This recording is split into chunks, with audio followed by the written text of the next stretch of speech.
بسم اللہ الرحمن الرحیم ان اولیاءہ الا المتقون صدق اللہ۔ یا غوث معظم نور ہدا مختار نبی مختار خدا سلطان دو عالم قطب علا حیران ز جلالت ارض و سما۔ حضرات محترم ناظرین، آج ہمارے ہندوستان میں سرکار غریب نواز رحمۃ اللہ تعالی علیہ کی عرس کی آمد ہے۔ سرکار غریب نواز رحمۃ اللہ تعالی علیہ کی سیرت و صورت کو آج ہندوستان کے رہنے والوں کے سامنے اجاگر کرنے کی ضرورت ہے۔ سرکار غریب نواز رحمۃ اللہ تعالی علیہ یہ ایسی شخصیت ہے، ان کی ذات کوئی محتاج تعارف نہیں۔ میرے آقا سرکار غریب نواز رحمۃ اللہ تعالی علیہ اس دنیا میں جب تشریف لے کر آتے ہیں تو آپ کے والد واجد سید غیاث رحمۃ اللہ تعالی علیہ اور آپ کی والدہ بی بی ماہ نور ام الورا رضی اللہ تعالی عنہ یہ بھی اپنے وقت کے کوئی محتاج تعارف انسان نہیں تھے۔ سرکار غریب نواز رحمۃ اللہ تعالی علیہ ان کو معین الدین لقب میرے آقا مصطفیٰ جان رحمت صلی اللہ تعالی علیہ وسلم کی بارگاہ سے عطا ہوا۔ وہ کیسے عطا ہوا میں آپ کو بتاؤں۔ سیر الاولیاء کے مطابق میرے آقا مصطفیٰ کریم رؤوف الرحیم صلی اللہ تعالی علیہ وسلم کے دربار میں بہت سارے انسان بیٹھے ہوئے تھے، اور میرے آقا صلی اللہ علیہ وسلم کا دربار کا جو خادم تھا وہ باہر آ کر یہ پکارتا ہے کہ معین الدین کو مدینے والے مصطفیٰ اندر طلب کر رہے ہیں۔ جب اتنا سننا تھا تو تمام لوگ اپنی اپنی گردنوں کو اٹھانے لگے کہ ہم بھی معین الدین ہیں، یعنی معین الدین کا جو مطلب ہوتا ہے وہ دین کا مددگار۔ تو ان میں سے ہر ایک انسان یہ چاہتا تھا کہ ہم بھی مصطفیٰ کے دین کی مدد کرتے ہیں، ہم بھی معین الدین ہیں۔ تو ہر ایک اپنے لیے تصور کر رہا تھا، لیکن ایک بندہ ایسا تھا جو سر جھکائے ہوئے عاجزی سے بیٹھا ہوا تھا اور یہ سوچ رہا تھا کہ مجھ جیسا ایک حقیر فقیر سراپا پر تقصیر کو مدینے والے مصطفیٰ کیسے یاد و طلب کر سکتے ہیں۔ جب اتنا سننا تھا تو جب خادم نے دیکھا کہ ہر کوئی یہ کہہ رہا ہے لیکن طلب ایک کو کیا جا رہا ہے، ایسے عالم میں خادم نے یہ کہا کہ رکو میں ابھی پتہ کر کے آتا ہوں کہ اندر کس کو طلب کیا جا رہا ہے۔ جب وہ خادم بارگاہ رسالت صلی اللہ تعالی علیہ وسلم سے واپس آتا ہے اور کہتا ہے کہ ایک معین الدین کو طلب کیا جا رہا ہے اور وہ معین الدین حسن ابن غیاث ہے، وہی بچہ جو بیٹھے ہوئے تھے سر جھکائے ہوئے عاجزی سے، انہی کو حضور کی بارگاہ میں طلب کیا گیا۔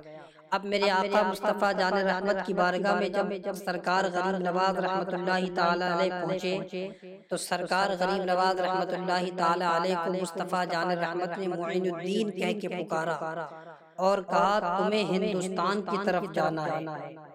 تو میرے آقا سرکار غریب نواز نے کہا حضور میں ہندوستان کو نہیں جانتا، ہندوستان کہاں ہے؟ تو میرے آقا صلی اللہ تعالی علیہ وسلم نے اپنی ہاتھ کی ہتھیلی پر پورے ہندوستان کا نقشہ میرے آقا غریب نواز کو دکھایا۔ یہ سرکار غریب نواز رحمت اللہ تعالی علیہ اس طریقے سے آپ کو معین الدین کا لقب ملا، اور وہاں آپ نے مصطفیٰ جان رحمت کی ہتھیلی پر پورے بھارت کا نقشہ دیکھا۔ اب ذرا یہاں آ کر وہ انسان سوچے جو بھارت سے مسلمانوں کو مٹانے کی بات کرتے ہیں، جو انڈیا سے مسلمانوں کو نیست و نابود کرنے کی بات کرتے ہیں، جو انڈیا سے مسلمانوں کے خاتمے کی بات کرتے ہیں، اگر آپ کے سینے میں ذرہ برابر بھی ایمان کی رمق ہوگی، آپ کے سینے میں تھوڑا سا بھی ایمان ہوگا، تو آپ یہ فیصلہ کرنے میں دیر نہیں لگائیں گے کہ جس انڈیا کو میرے آقا مصطفیٰ جان رحمت کے ہتھیلی پر دکھایا گیا ہو، وہ ہتھیلی جس کے بارے میں اعلیٰ حضرت فرماتے ہیں ہاتھ جس سمت اٹھا غنی کر دیا، ہاتھ جس سمت اٹھا غنی کر دیا، موج بحر سخاوت پہ لاکھوں سلام۔ اور میرے آقا سرکار اعلی حضرت دوسری جگہ پر ارشاد فرماتے ہیں مالک کونین ہے وہ پاس کچھ رکھتے نہیں، مالک کونین ہے وہ پاس کچھ رکھتے نہیں، دو جہاں کی نعمتیں ہیں ان کے خالی ہاتھ میں، اسی ہاتھ کی ہتھیلی پر میرے آقا مصطفیٰ جان رحمت نے سرکار غریب نواز کو ہندوستان کا پورا نقشہ دکھا دیا۔ اب جس ہندوستان کو میرے آقا کی ہتھیلی پر دکھایا گیا ہو، اس ہندوستان سے غریب نواز کے اس ہندوستان سے مسلمانوں کو کون مٹا سکتا ہے؟ اللہ کے محبوب کو، اللہ کی محبوب کی ہتھیلی پر جس ہندوستان کو دکھایا گیا، میرا ایمان کہتا ہے اس ہندوستان سے مسلمانوں کو کوئی نہیں مٹا سکتا۔ اب آئیے سرکار غریب نواز، مختصر بیان کروں، سرکار غریب نواز نکلتے ہیں وہاں سے، بغداد شریف حاضری دینے کے بعد میرے آقا غریب نواز آتے ہیں۔ جب میرے آقا غریب نواز راستے میں آ رہے تھے، ایک بادشاہ سے ملاقات آپ کی ہوتی ہے، اور بادشاہ آپ کو بے سر و سامان دیکھتا ہے اور کہتا ہے میاں آپ کہاں جا رہے ہیں؟ اس وقت میں غریب نواز نے کہا تھا میں ہندوستان کی طرف جا رہا ہوں۔ اس بادشاہ نے کہا کہ ہندوستان پر جانے کا کیا مقصد ہے؟ غریب نواز نے کہا تھا ہندوستان میں مجھے بادشاہت کرنی ہے۔ اس فقیر بادشاہ نے کہا تھا کہ میرے پاس تو برچھی بھی ہے، میرے پاس تو بھالا بھی ہے، میرے پاس تو فوج بھی ہے، میرے پاس تو ہتھیار بھی ہے، لیکن میں ہندوستان گیا تھا، ہندوستان کے راجاؤں سے میں شکست کھا کر واپس آ رہا ہوں۔ تم کس کے بھروسے جا رہے ہو ہندوستان؟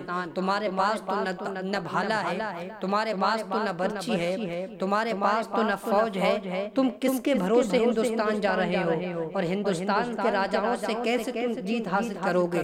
اس وقت میں سرکار غریب نواز نے شاعر کے قول میں جواب دیا تھا۔ سرکار غریب نواز نے گویا کہ ارشاد فرمایا ہو نہ طاعت پر، نہ تقوی پر، نہ زہد و اتقا پر ہے، نہ طاعت پر، نہ تقوی پر، نہ زہد و اتقا پر ہے، ہمارا ناز جو کچھ ہے محمد مصطفیٰ پر ہے، ہمارا ناز جو کچھ ہے محمد مصطفیٰ پر ہے۔ تاریخ گواہ غریب نواز ہندوستان آئے اور مصطفیٰ کریم کی ذات پر بھروسہ کر کے میرے آقا غریب نواز ہندوستان آئے، اور آج بھی ہندوستان میں میرے آقا غریب نواز موجود ہے۔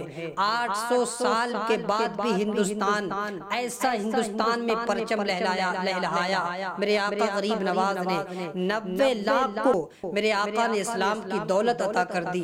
یہ غریب نواز تھے اس لیے کہ ان کا عقیدہ جو تھا مصطفیٰ کریم کی ذات پر تھا، ان کا عقیدہ توحید بڑا مضبوط تھا، خدا کی ذات پر انہیں بڑا بھروسہ تھا۔ یہ آقا سرکار غریب نواز کی شان ہے۔